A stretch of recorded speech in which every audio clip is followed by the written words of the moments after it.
America Newscape shares History Matters January 16 through January 31, 2023 via the Grateful American Book Prize.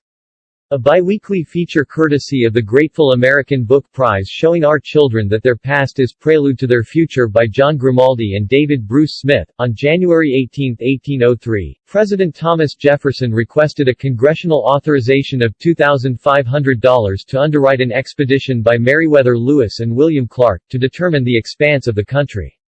According to History.com, the cost ramped up to $50,000, an equivalent of $1,177, $765 in contemporary currency. 16 months later, the two explorers along with a company of 50 set out on their mission. It included a former African-American slave, and a female Native American guide named Sacagawea. The team, which Jefferson called the Corps of Discovery, first surveyed the territory that comprised the Louisiana Purchase, a vast expanse that reached as far north as present-day North Dakota, south to the Gulf of Mexico and stopped at the eastern border of Spanish territory in present-day Texas. The team then crossed the Rockies and navigated river routes to the Pacific coast of present-day Oregon.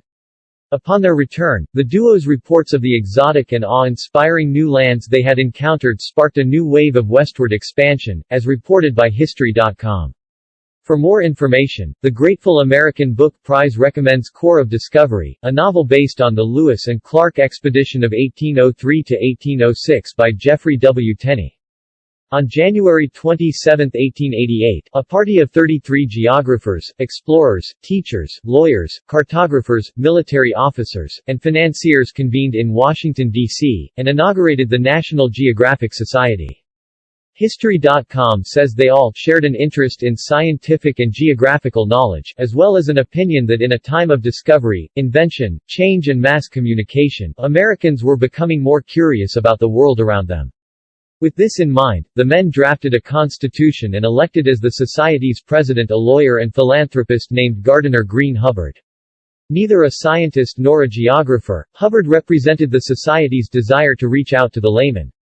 The Grateful American Book Prize recommends the National Geographic Society, 100 Years of Adventure and Discovery by C.D.B. Bryan.